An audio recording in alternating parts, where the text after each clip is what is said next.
Ini adalah ide gila yang dalam hati mereka ya pesimistik lah. Ya bener aja bangun mobil bentuknya kayak begitu.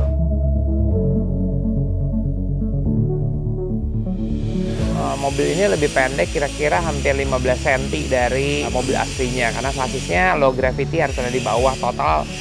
Semua beratnya harus ada di bawah.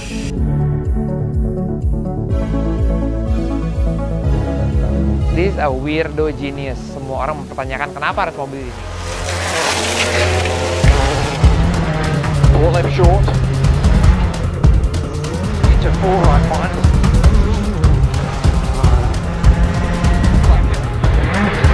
Kiri U1 downcut 120. Jadi Xpander EP4 betul-betul membuka wawasan teman-teman semua yang ada di rally, pemilik Xpander normal harian, perhatian dari media dan juga motorsport industri yang ada di Asia Pasifik. Mobil yang segitu besarnya, mobil segitu tinggi dan bisa membuat 7 orang, kok bisa jadi mobil kompetisi? No surprise we don't go together, but it took us a while before we figured it out. What a shame. I'm not asking you for closure, I just want it to be over. We don't need to break up if we were never aligned. Is that okay? Kiri 5 long. Keep hot. 50 kiri U1 downcut. Dengan prestasi yang ada, orang jadi terpacu kan, dia aja bisa, masa gue nggak bisa? Jadilah banyak mobil rally baru, banyak motivasi baru yang ada di rally Indonesia. Karena melihat sukses story Xpander, mobilnya menang, yang promoin amplifikasinya semua orang yang punya Xpander. Dengan adanya prestasi itu, pasti saya nggak tunggu diem dong. 2021 juara 1 sprint rally, 2022 juara nasional rally, 2023 ada apa lagi? Ada yang ada di belakang saya ini. Ini ada project yang lebih gila lagi karena Xpander EP4 merubah Xpander menjadi mobil turbo 1600 cc 4-wheel drive itu sesuatu. Tapi yang ini mungkin bisa dibilang 2 kali performanya EP4. Kalau EP4 300 HP, ya ini mungkin hampir dikali 2. Untuk apa mobilnya? Saya belum bisa bilang. Tapi project satu ini project yang luar biasa. Karena mesinnya bukan 1600, bukan 1.6, tapi bisa dibilang 6.1. Jumlah silindernya banyak, tenaganya banyak. Performanya seperti apa? Kita lihat aja. Karena proyek ini dibikin secara matang, proyek yang dikhususkan untuk the young generation, atraktif, dan juga idenya out of the box. Dan nantinya, mungkin suatu hari nanti akan dia yang nyetir mobilnya. Oke, bos? Kita belajar dulu ya.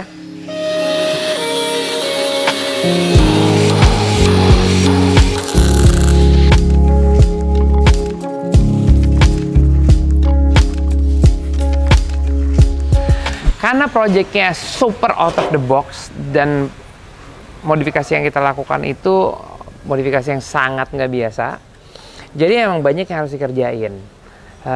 Perubahan penempatan posisi mesin, gearbox, sasis, struktur roll bar, posisi duduk, dan sekarang setelah beberapa bulan akhirnya mobilnya konstruksinya udah cukup jadi. Dan hari ini gue mau coba testing untuk posisi duduk. Tunggu. Yang enggak ini gitu loh. Kurang mundur dikit. Ya, segini deh. Ya. Nah, ini sama EP4 nih. Ikut jauh kan sama ini kan. Tiang. Yang penting tuh sebetulnya ini tuh berapa jauh. Punya helm nggak? Ada helm nggak di sini? Bisa dipinjem. Motor apa ya? Nih, kalau ini dicabut, nggak apa-apa deh. Nanti ini saya bilang ini dicabut nih, Pak. Tulangnya. No. Oh, oke. Lu punya fotonya EP4 nggak? Nah, ininya nih. Ntar lu lihat ya. Nggak, maksud gue ini tuh mendingan ini dicabut. Oh. Karena ini kan akan menghalangi helm nih, ini rugi sama helm. Nanti kalau ini dicabut, Pak, ini pas nih, Pak. Hitungannya gini nih. Ini bangku rata sama ini nih. Kalau ini dicabut, bangkunya bisa tinggian, kaki gue bisa bengkokan, pedalnya bisa munduran gitu loh. Jadi agenda utamanya adalah sekarang cari sitting position. Nah, sitting position ini sangat menentukan banget cross weight atau center gravity di mobilnya. Karena berat mobilnya berubah total dari mobilnya standar, jadi sekarang yang lagi saya pikirin adalah gimana caranya posisi duduk ini bisa membuat mobilnya balance. Keputusan kita hari ini adalah membuat semua berat yang bisa dipindahkan ke belakang, pindah ke belakang. Contohnya radiator, pompa radiator, kemudian center pompa air, kemudian ya ban serep dan lain-lain. Kalau bisa posisinya ada low gravity-nya itu dapat, karena nanti untuk handling handlingnya juga enak. Yang jadi challenge ternyata pedal yang saya beli ini tinggi. Kalau pedalnya kita ganti bisa nggak mas? Bisa. Pakai Pajero di sana. Ini soalnya pedalnya menurut saya tinggi banget. Bisa. Walaupun di sini menurut saya pedalnya tinggi banget sini. Apa dia mesti digantung kali mas? Enggak mungkin dia sendiri. Enggak dia gini. Terus ini floornya nggak usah sampai sini mas. Iya, Floornya di di sini depan doang. Di depan doang. Potongan lu. Bisa. Bisa. Berapa jari lagi? 10 sentian kira-kira. Oh cukup. Cukup 10 Oh senti. cukup. Bisa dilebihin 12 berarti kan? Dia masuk sini. Iya ini masalahnya nih. Iya. Ini masalahnya. Kalau panjang ini bisa belakangan lah mas. Panjang Iya. setir kan bisa kapan aja kita. Kalau udah as, kan asnya lurus. Terus ini ada perubahan nggak? Udah Enggak, dia mau ganti. makanya nanti pedalnya saya suruh bawa yang dari Pajero satunya lagi aja deh. Oke. Sip. Iya karena dari awal saya feeling ini pedalnya terlalu tinggi. Kalau astirnya coba kalau astirnya normal aja pak. Astirnya ke arahnya kemana mas? Antara astir sama posisi pedal tuh kayaknya balapan gitu loh mas. Iya. Udah sininya nih, kayaknya kurang maju. Ini bisa maju nggak nih? Maaf nih. Oh mentok.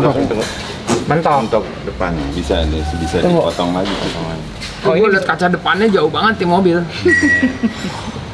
Iya kan? Depannya sampai sini. Oh kaca depannya buset gue kayak duduk di belakang. Iya bener. Iya kan? Iya makanya itu. Pandangannya apa nggak terlalu jauh? Iya pandangan terlalu jauh. Bisa buka sebelahnya nggak tuh? Net. Dari tingginya bangku, sekarang kita lagi kira-kira berapa tinggi bangku? Tinggi bangku yang nggak mentok waktu pakai helm, karena di sini lihat ini, center steer dirubah 37 cm lebih mundur. Jadi bangkunya yang biasanya bangku tuh adanya di sini, sekarang bangkunya akan ada di belakangnya pilar B. Nah kalau ini dicabut, kan, iya mas ya. Iya. Ini kalau panjangnya sih segini oke nih. Ntar gue tandain dulu ya. Sekarang posisi duduknya udah nyaman. Tapi kalau dibandingin mobil standar, posisi duduk gue sekarang ini lebih mundur daripada pilar B. Jadi artinya visibilitas ini pasti akan keganggu. Tapi nggak problem, nanti dashboardnya kita belum pasang. Setelah dashboard pasang baru bisa adjust bangku naik turun. Tadi udah ditentuin juga titik penempatan tongkat sekuensial sama rem tangan. Nah dua ini akan jadi crucial sih dua-duanya. Soalnya tongkat sekuensial sama rem tangan tuh biasanya akan jadi supporting handling di luar setir. Karena kalau posisinya nggak enak ya pasti nggak enak selamanya. Itu aja sih, nggak ada lagi yang lain. Kalau lihat dari mobilnya masih banyak kerjaan yang dikerjain, tapi nggak apa, namanya juga lagi masak yang enak, nggak bisa fast food, harus slow cook. Untuk mesinnya mundur sampai masuk ke dalam kabin. Tapi ini sebenarnya udah pernah kita lakukan di AP4. Karena AP4 kalau dilihat dari dashboardnya pun turun cukup banyak. Dan di sini ada gorong-gorong dikarenakan posisi mounting gearboxnya itu kan ada kopel ke belakang. Ada gorong-gorong di tengah sasis yang membuat mobil ini ada perubahan di bagian lantai.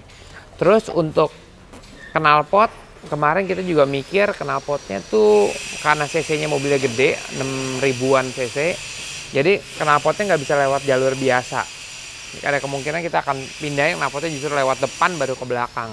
Struktur sasis depan jauh diperkuat karena pegangan mesin gede ini nggak bisa cuma ditaruh aja di situ karena getaran nanti akan besar. Untuk penggerak roda rahasia. So many new things. Untuk lengkapnya sih gue belum bisa kasih lihat. Tapi perkembangannya nanti kalau mobil ini nyala sih akan jadi mobil yang suaranya tuh spektakuler. Ini well prepare semuanya. Mungkin shock breakernya kalau lihat dari ini nggak pakai lagi struktur suspensi yang asli, karena suspensinya jauh lebih panjang depan belakang. Terus untuk arm juga berubah, karena arm belakang kan full crossbar gitu ya.